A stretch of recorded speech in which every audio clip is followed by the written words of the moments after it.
Hi YouTube family, this is Tamika coming to you again with another update of my thoughts. And today I actually want to apologize to you guys for not making any videos for the last couple of days. I've recently started working overnight, so my sleep pattern's a little off and trying to get that together. And once I do, I definitely will be getting you guys more frequent videos. And again, I want to apologize. So let's get started. Today I want to talk about the upcoming election. We've got Donald Trump and Joe Biden going for presidency. That's who we're going to be electing in November. So I wanted to kind of give you guys a couple of pros and cons to consider while we are deciding on who to vote for. Okay, we'll start with Donald Trump. I do know everyone is like, whatever, we just need to get him out of the office. But I do want to kind of give you guys a little bit more information on, things that Donald Trump has done, things that, that we need to know about before we make a decision, just get this man out of office. And the reason why he actually could win the election. So if anybody thinks that it's a done deal, Donald Trump is definitely not going to be president again, I definitely want to let you know that that is far from accurate, okay? He can definitely win this election, and I'll tell you a couple of reasons why. So Donald Trump, like I've said in previous videos, he has made a couple of executive orders that actually people really like. The number one is that stimulus order that he put out there, and I know people are saying, well, you said he was giving us that $400 a week, but I haven't seen it yet. Yeah, it's because it's your governor of your state has to approve it for your state, because he put in there that the governor has or the state has to pay 25% of that $400. So the federal government's going to give you $300 a week, and your state's going to give you that extra $100. So that's that $400. And if your state hasn't approved it yet, that's why you're not getting your extra $400 a week. Now, I will say there are some states that actually have started to give their people the $400 a week. So it's up to your governor to kind of get that moving.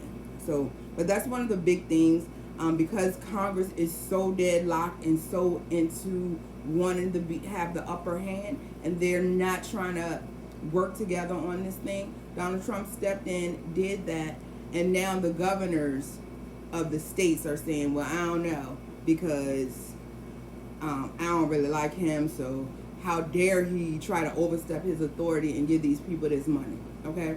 But they don't have a problem with giving these big corporations the money. The problem is going to the little people who actually are working these jobs, or that can't go to work. You know what I mean? Because of this epidemic, they have a problem of giving the working class people the money, but they don't have any problem giving big corporations the money. Like Jeff Bezos, since the pandemic, has made over $500 billion. Okay, so come on now, like,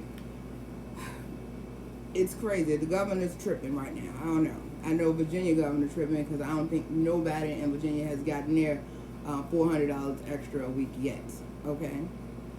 The second thing is the prescriptions help. Like I said in one of my previous videos, that's another thing. He signed an executive order to lower prescription drugs for people. And like I said, my mom's on insulin, so when she goes, I remember when she went and she was like, man, my insulin went up to like $600. I can't afford to pay it. I don't know how I'm gonna pay it. And she had to start, her doctor had to start giving her samples so that she could be able to take her medicine. So now when she goes back to the pharmacy, she can actually go and get that prescription filled, because Donald Trump has put in an executive order where the profits that these doctors are making when they're prescribing these prescriptions to you, those profits are actually going to the patient now. So that's going to relieve them of some of their out-of-pocket expenses for these prescriptions. Also, he lets you go, you can actually order your prescriptions from Canada now, and it's not illegal anymore. He did that in the executive order. And I know a lot of people before was ordering their medications from Canada, and it was illegal, so they were scared. They was doing that thing through the dark web, I think it's called, the dark web. So they were ordering prescriptions from Canada through the dark web. Now you ain't got to do that. You can just order your prescription from Canada. You know what I'm saying? Where it's much cheaper. So that was another thing. Criminal justice reform. I know it's not much of what he did. He eliminated 3 strikes, you're out, and he also made it where once you get out, there's like a transition program that you can get into, so that you're not like just rerouted back into the prison population. You know what I'm saying? He's actually even working on removing that question off of job applications. Are you a felon? Are you a convicted felon? He's working on trying to get that removed off of applications as well. So those are some of the good things that Donald Trump has done for the people. And looking back on recent presidents before him, none of the other presidents have done that. So, you know, that's something to think about when you're deciding who to vote for. Now, we got to get into, the cons of him. He is a horrible person, okay? Donald Trump definitely doesn't think of anyone but himself. So I will say he did all of these things, always thinking about how he can be the best president so that he can get in the eyes of the people, so that he can get reelected. So voting for him for a second term, he doesn't have anything to lose if he is elected again, because he doesn't need you to vote for him again, because he's going to be a president again. So that's, you might want to, he did some good while he was in there that first term, even though he is a horrible person, really. But voting for him again could be catastrophic, and one of those reasons being he is definitely wanting to be a dictator. I think Donald Trump, he doesn't like the way our government is set up. He doesn't like the checks and balance system. He doesn't like the Supreme Court and the Congress have that equal authority as he does. So he's doing whatever he can to kind of eliminate the checks and balances of the Supreme Court and the Congress. So that's something very dangerous. We don't want a dictator. So that's really big. I would say, I don't want to tell you who to vote for, but I'm just saying that dictatorship will bring our country down. It would be no longer the country as we know it. He's also a bully.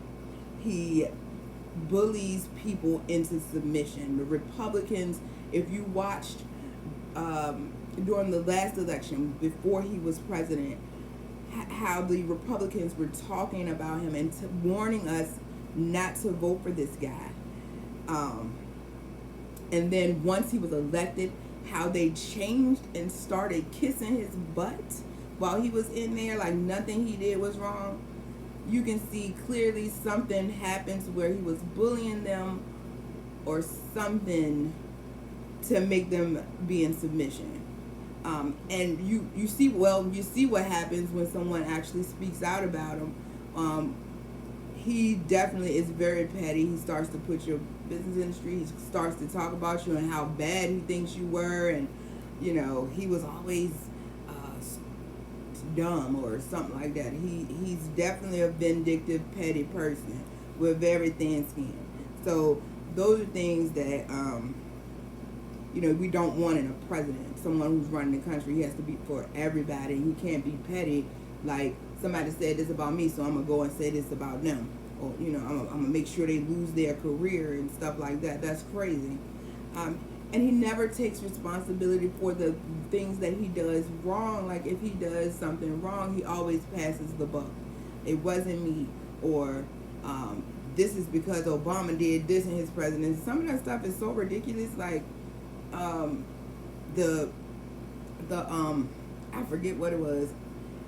Well, he blamed Obama. He blames Obama for practically everything that goes wrong. And he'll always be like, well, you mad at that? Well, President Obama did this. You weren't mad then. So that's the type of thing that Donald Trump is into. And it brings out the type of person he is. Like, he is so horrible. Okay. Now I do want to let's talk about Joe Biden now. Good news is he's not Trump. You know, I mean, at least he would bring us back to normalcy, back to nothing being done, basically. I mean, he will bring us back to the normal way things work. Checks and balances. He's presidential. A lot of the other world leaders respect him, so he'll be able to talk to those guys. Unlike Donald Trump, who's always calling them names and making other countries upset at us. You know what I'm saying? At least Joe Biden would be able to talk to those people and bring the respect back to the country that we had previously. He would also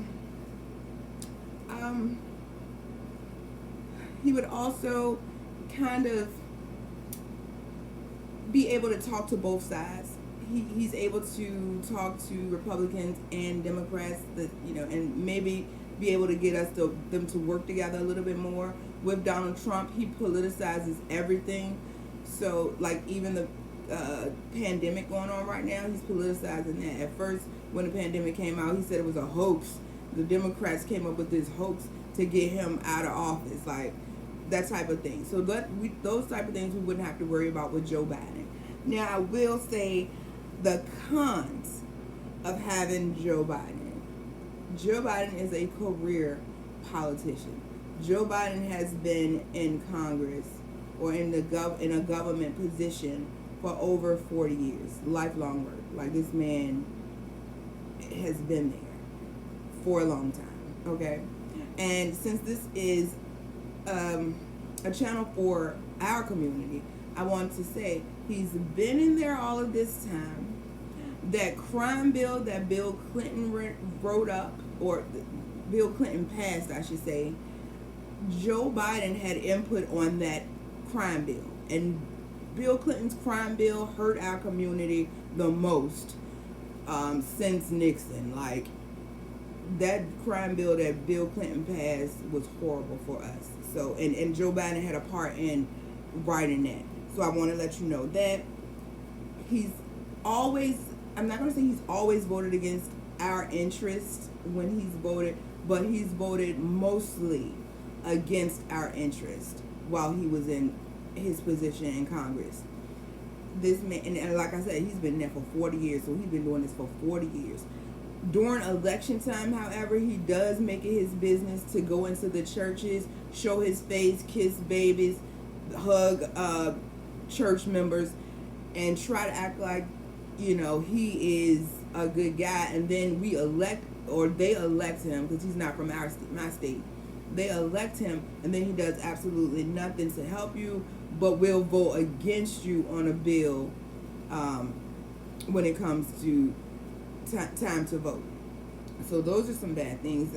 And I will reiterate, Kamala Harris, who he picked to be his VP, brought those things out in the debate when they had the debate, when all of them were running before she dropped out of the race. She brought those things up as well. Remember, I told you about her little sad story where she looked like she was about to cry because she was poor little girl on the bus, one of the first people that was on the bus, and Joe Biden voted against integrated buses. He didn't want the black kids to ride with the white kids on the bus. Yeah, that Kamala Harris that said that sad story in the debates is now his running mate to be VP.